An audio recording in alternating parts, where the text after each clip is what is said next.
कार्यक्रम की अमित जी के साथ शुभारंभ करें।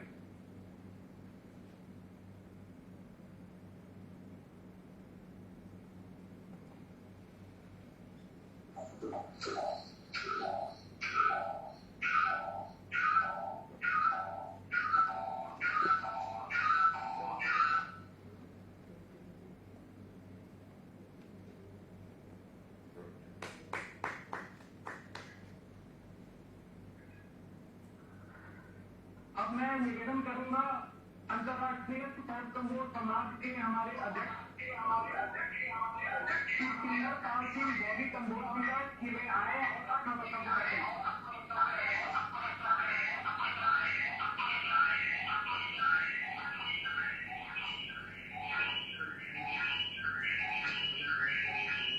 मैं अंतर्राष्ट्रीय सर्वकमजोर समाज की विभिन्न देशों से और भारत से जुड़ी इकाइयों का अभी माननीय श्री राजनाथ जी का अभिनंदन करता हूं, स्वागत करता हूं कि उन्होंने जलियांवाला बाग शहीदों और शहीद उधम सिंह की शहादत को समर्पित एक वेब समागम के लिए हमें अपने व्यस्तित समय से समय निकाल के ये कार्यक्रम दिया। और मैं मान्यवर आपको बताना चाहता हूं कि हमारी संस्था के संस्थापक श्री दौलतराम कम्बोज जी जो 86 वर्ष के हैं, जिनको हम नौजवान बुजुर्ग कहते हैं, उनकी प्रेरणा के लिए संस्था समाज में काम कर रही है। उनकी प्रेरणा से देश में शहीद उधम सिंह जी की 50 के करीब आदमकद प्रतिमाएं लग चुकी हैं और विभिन्न क्षेत्रों में धर्मशालाएं हैं।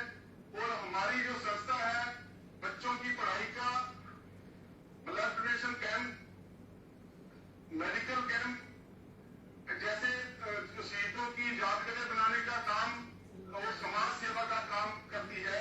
अंत में मैं माननीय श्री राजनाथ जी का, रक्षा मंत्री भारत सरकार जी का तहे दिल से, दिल की गहराइयों से स्वागत करता हूं और धन्यवाद करता हूं कि आपने ये तीसरी बार हमारी संस्था को पहले कैंडल मार्च किया था हमने जंतर मंतर से इंडिया गेट में, और फिर श्री शहीद उधम सिंह जी का आदमकद प्रतिमा जलियांवाला बाग में स्थापित की थी। माननीय राजनाथ जी ने उस समय अपनी हाजिरी वहां पर दी थी। इस बार जो शिक्षापति महल का समापन समारोह का जो कार्यक्रम हमारी संस्था को दिया, हम इससे आपका बहुत ही दिल की गहराइयों से धन्यवाद करते हैं। और सारे देशवासियों का और विदेशों से जुड़े जो देशभक्त हैं उनका इस कार्यक्रम से जुड़ने के लिए धन्यवाद करते हैं। मान्यवर राजनाथ जी का बहुत बहुत धन्यवाद। धन्यवाद, बहुत बहुत धन्यवाद बॉबी कम्बोज जी। धन्यवाद बॉबी जी।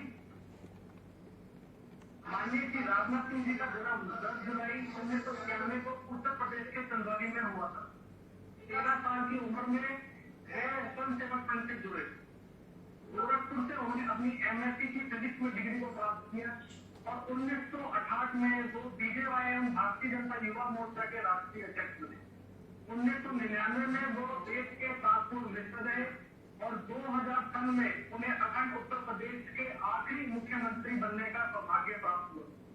माननीय श्री राजनाथ सिंह सन 2005 और 2013 में भारतीय जनता पार्टी के राष्ट्रीय अध्यक्ष भी रहे और 2014 की भारतीय जनता पार्टी की प्रचंड जीत को हम सबके सामने साकार करने वाले श्री राजनाथ सिंह जी आज हमारे बीच हैं। 2014 में वे देश के गृह मंत्री भी रहे और उनको श्रेय जाता है कि किस प्रकार उन्होंने देश से नक्सलवाद को खत्म किया। 2019 में रक्षा मंत्री जी बनने के बाद उनका पहला प्रवास, पहला दिन सियाचिन में था।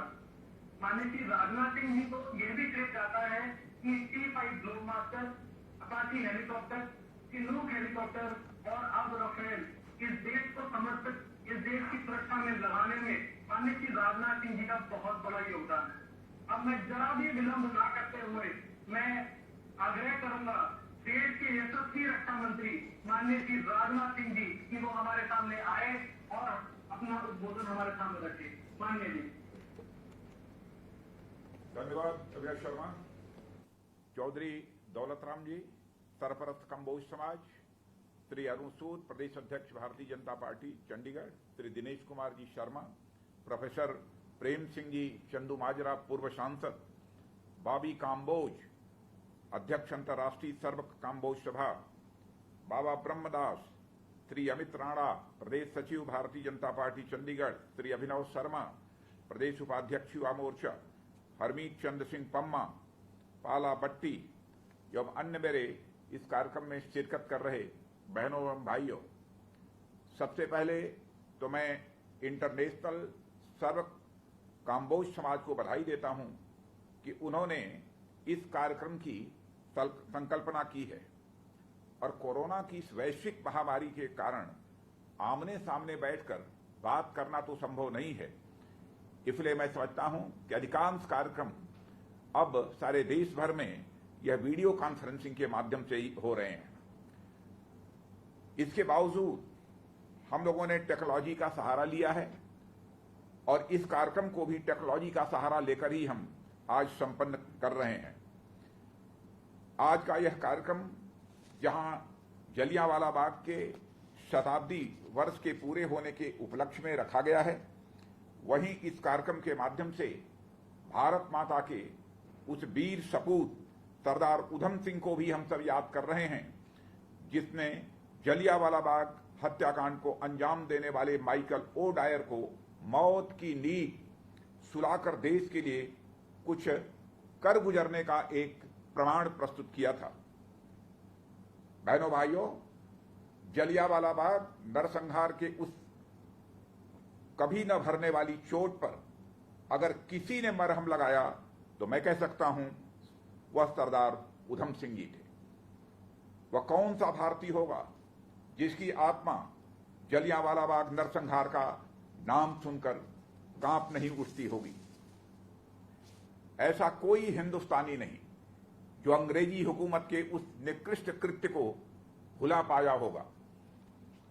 और वीरता के महानतम मिसाल थे सरदार उधम सिंह जी, जिन्होंने अंग्रेजों के उस घृणित कृत्य का बदला अंग्रेजों की सरजमी पर जाकर लिया था।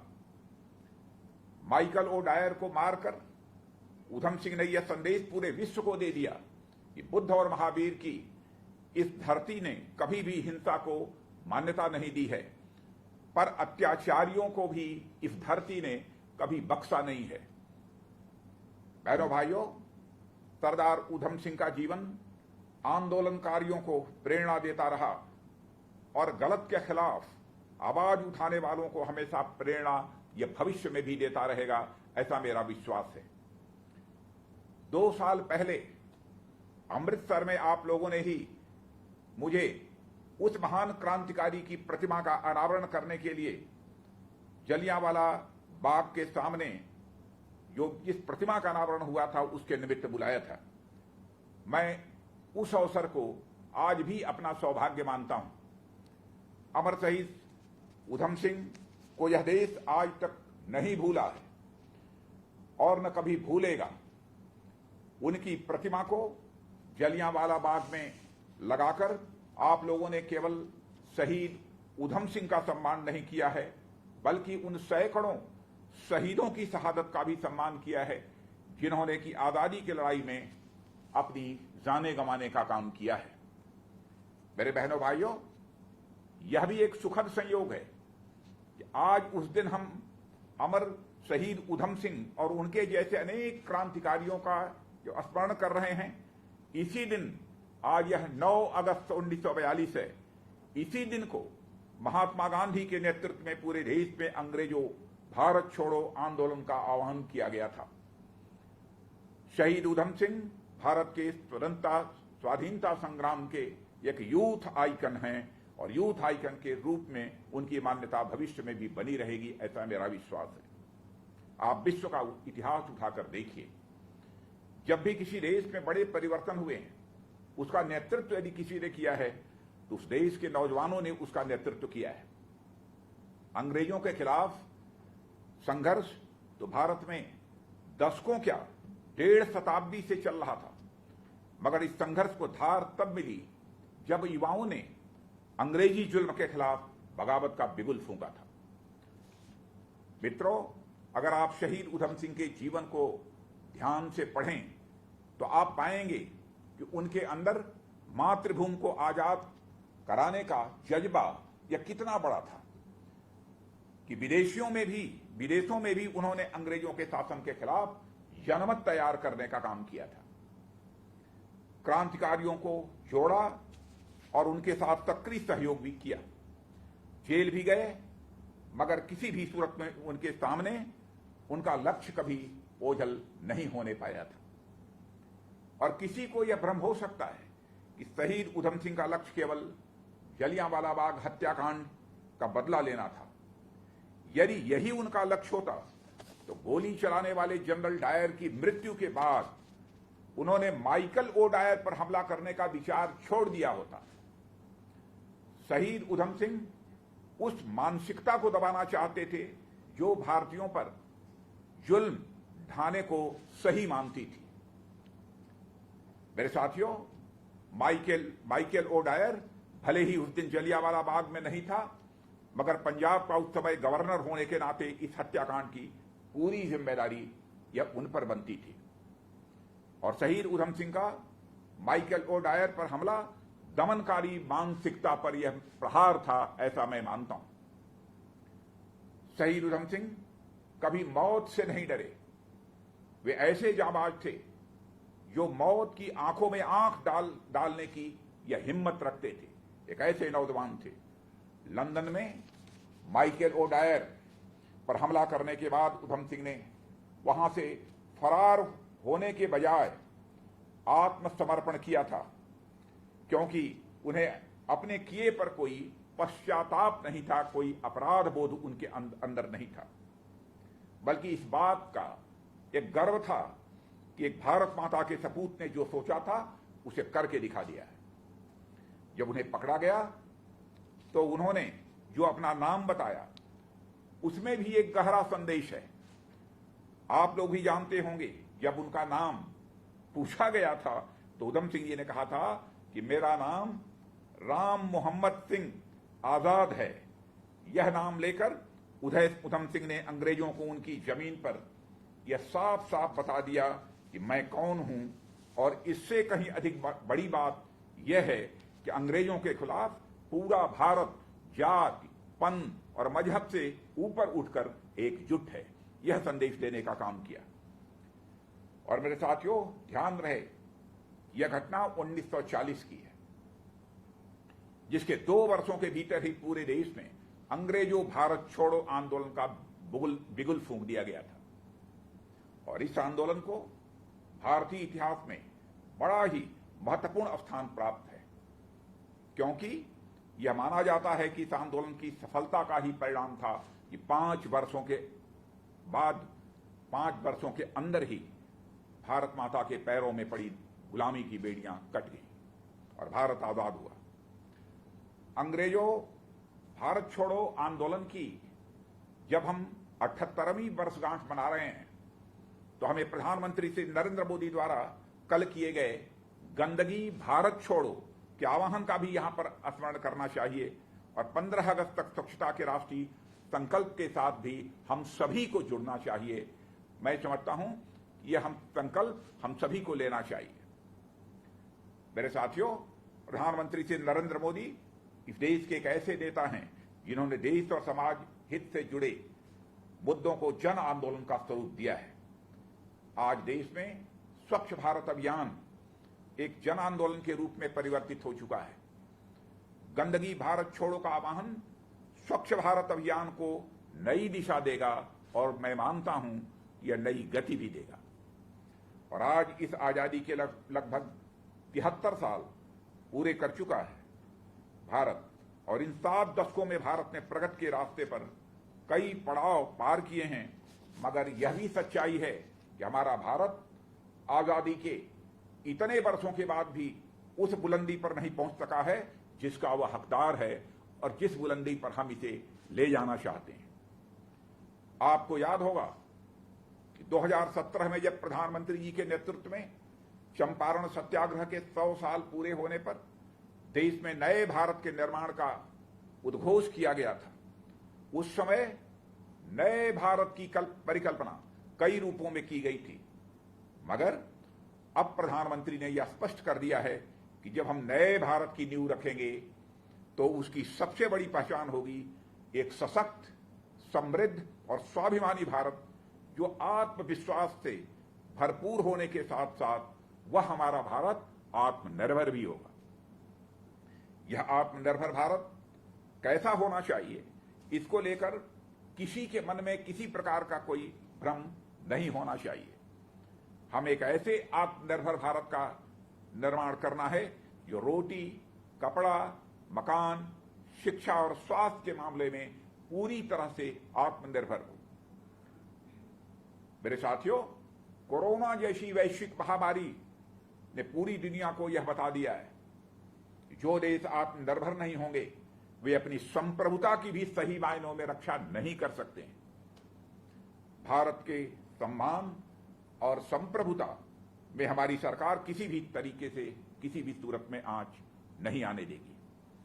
जब कोरोना संकट आया तो देश में न तो पर्याप्त वेंटिलेटर थे और न तो पीपीई किट थे, मगर मैं कह सकता हूं कि महीने डेढ़ महीने के अंदर इस मामले में हमारी सरकार ने भारत को पूरी तरह से आत्मनिर्भर बना दिया है।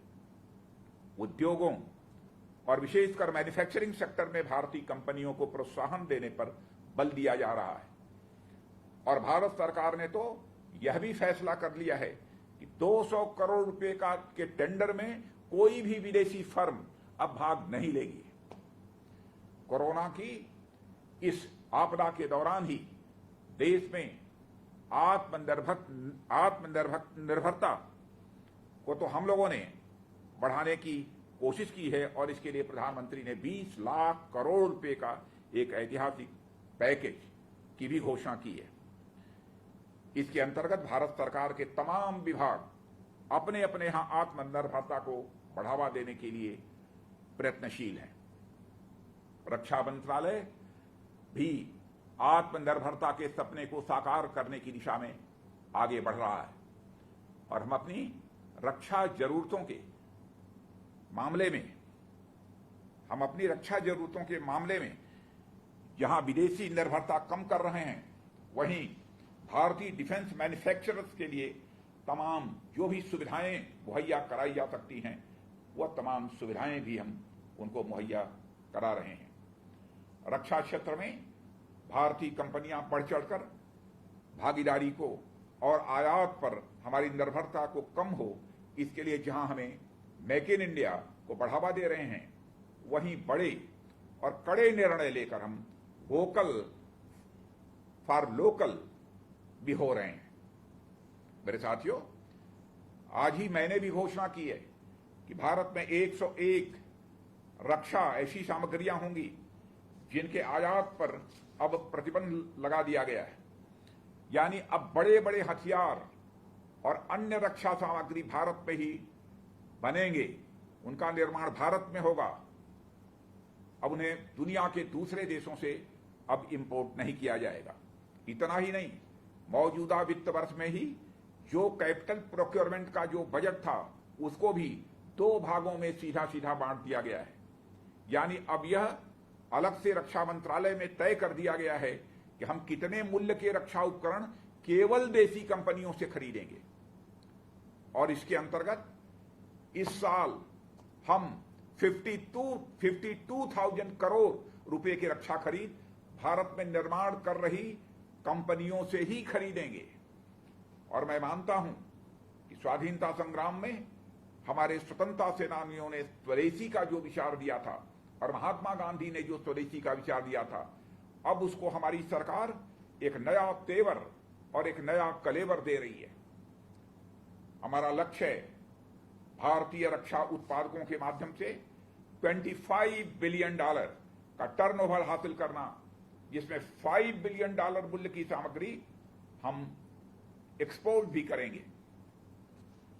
अगले सप्ताह मेरे साथियों, लाल किले की प्राचीर से प्रधानमंत्री से नरेंद्र मोदी स्वतंत्रता दिवस के अवसर पर देश को संबोधित करेंगे।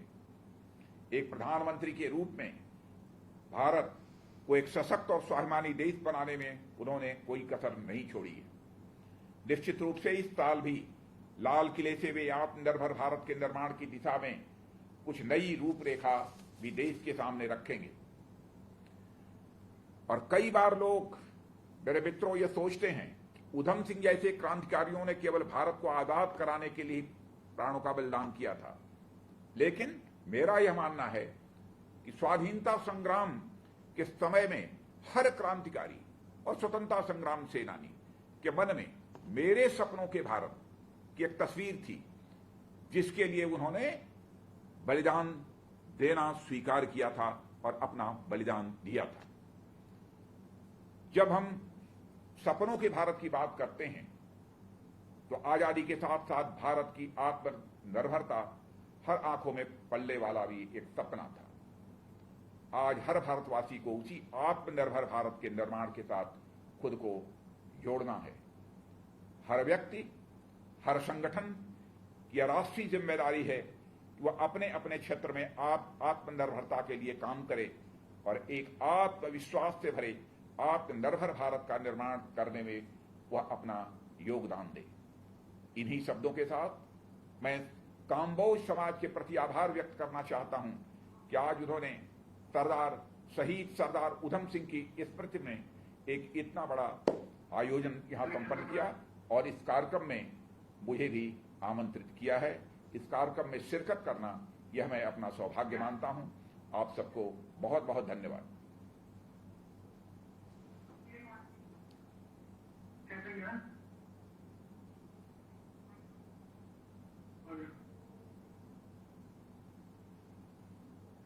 धन्यवाद माननीय श्री राजनाथ सिंह जी, आपके प्रेरणादायी शब्द हमारे को हमेशा ही प्रेरणा देते हैं जी। और मैं इस मौके पर आपको ये भी कहना चाहूंगा कि माननीय जी का युवाओं के प्रति हमेशा ही स्नेह बहुत ज्यादा बना रहता है। और मैं अब आग्रह करूंगा श्री अमित राणा जी से कि मैं कार्यक्रम को आगे बढ़ाएं। आदरणीय राजनाथ सिंह जी का मैं बहुत बहुत धन्यवाद करता हूँ। कितनी सरलता से, कितनी सहजता से पूरी बात उन्होंने, किस प्रकार से शहीद उधम सिंह की शहादत हुई और उसके बाद से एक आत्मनिर्भर भारत के ऊपर जिस हिसाब से इन्होंने बोला, एक कहीं ना कहीं हम सभी युवाओं के प्रति, युवाओं को एक ऊर्जा का संचार हमेशा जब भी आप बोलते हैं तो हमें वो मिलता है। आदरणीय राजनाथ जी, मैं आपको बताना चाहूंगा कि आज इस कार्यक्रम में हमारे साथ केवल मात्र चंडीगढ़ से नहीं बल्कि पूरे विश्व से हमारे साथ लोग जुड़े हुए हैं। मैं आपसे कुछ परिचय में आपसे करवाना चाहूंगा। हमारे बीच में जो गौर हांडा जी हैं, वो सुनाम पंजाब, जहां पर शहीद उधम सिंह की जो जन्मस्थली है, वो भी हमारे साथ अपनी वहाँ पे अपने लोगों के साथ हमारे साथ जुड़े हुए हैं। और उसके बाद हरमीत पम्मा जी फिरोजपुर पंजाब से जुड़े हुए हैं। फिर बलदेव खिंडा जी गंगानगर राजस्थान से, जो कि राजस्थान के जो अंतर्राष्ट्रीय काम्बोज सभा है उसकी अध्यक्ष है, वो भी हमारे साथ अपनी टीम के साथ वहां पर जुड़े हुए हैं। अंकुश जी जमुनानगर में अपनी टीम के साथ, हम सभी के साथ जुड़े हुए हैं हरियाणा से। फिर शीश पाल जी जो सिरसा हरियाणा से हमारे से जुड़े हुए हैं। बाबा हरदीप सिंह जी ये महरौली नई दिल्ली से हमारे साथ जुड़े हुए हैं। और पूरी टीम उनकी भी हमारे साथ जुड़ी हुई है। बाबा हरनाम दास जी जो कि डेरा मल्ले वाला सिरसा जो है उसके गद्दी नशीन है, वो भी अपने भक्तों के साथ हमारे साथ इस समय लाइव आपको जिन्होंने आपको सुना है वो भी हमारे साथ इस समय जुड़े हुए हैं। मनोज जी सहारनपुर से अपनी पूरी टीम के साथ वो भी इस समय हमारे साथ जुड़कर आपके जो भी आपने संबोधन किया वो सारा उन्होंने सुना। सोनू जी उत्तराखंड से। और उसके बाद मैं अगर आपको बताऊं तो विदेशों में भी लोग हमसे किस प्रकार से जुड़े हुए हैं। राजकुमार जी फ्रैंकफर्ट जर्मनी से, जो जर्मनी है वहां से हमसे जुड़े हुए हैं और वो भी अपने साथ वहां पे जो सब समाज के लोग हैं उनके साथ हमारे साथ जुड़े हुए हैं। राजा जी कैलिफोर्निया यूएसए से हमारे साथ जुड़े हुए हैं। और सुखबीर सिंह जी टोरंटो कनाडा से, वो भी हमारे साथ इस समय की अपनी टीम के साथ जुड़े हुए हैं। तो ये कार्यक्रम जो था जिसमें हम सब ने प्रयास किया कि पूरे विश्व के जो काम्बोज समाज है वो लोग आपको सुन पाए, आपके जो शब्द हैं, जो आपकी अमृतवाणी है, जो जिसके माध्यम से आपने सरदार शहीद उधम सिंह से लेकर आपने किस प्रकार से आत्मनिर्भर भारत और मंत्रालय में, जैसे कि आज भी आपने बताया किस प्रकार से आपकी नीतियां आपने चेंज की उसके बारे में उन सभी ने आपकी बातें सुनी। मैं धन्यवाद करना चाहूंगा आपका एक बार फिर से कि आप हमारे साथ जुड़े। धन्यवाद अमित राणा, बहुत अच्छे। मान्य जी, हमारे साथ बाबा बुम्बन शाह जी जुड़े हुए हैं जो गद्दी नशीन है बाबा ब्रह्मनाथ जी के। मैं उनसे गुजारिश करूंगा कि वह अंत में आपसे जो 2 शब्द कहना चाहते थे, तो ब्रह्मनाथ जी।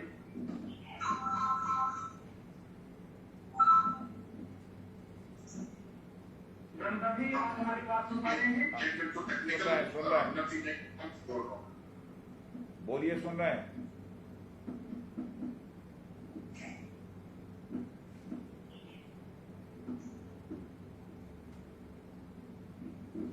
टेक्निकल एरर लगी है मेरे को भी यहाँ पे जितने रेगिस्तान से ज्वाइन कर रखे हैं जी निराला जी, ब्रह्मदास जी शायद नहीं जुड़ पाएंगे मान्य जी। तो ऐसे है कि जो अंतर्राष्ट्रीय समूह समाज के अध्यक्ष हैं श्री बॉबी कम्बोज जी, वो उनकी जो एक उन्होंने आपसे जो बात करनी थी, वो मैं चाहूंगा कि वो बॉबी कम्बोज जी आपके सामने रख दें। बॉबी जी, आप सुन पा रहे हैं मुझे?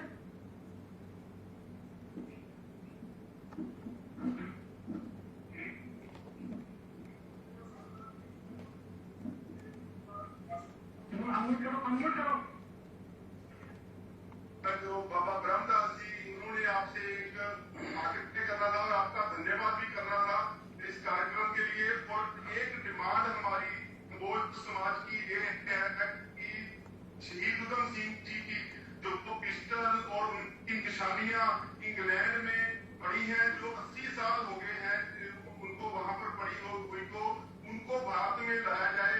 ये हमारी सारे जो राष्ट्रभक्त हैं, देशभक्त हैं और बाबा ब्रह्मदास जी डेरा संघर्ष आता के द्वारा मैं आपके पास ये डिमांड अपनी रखता हूँ।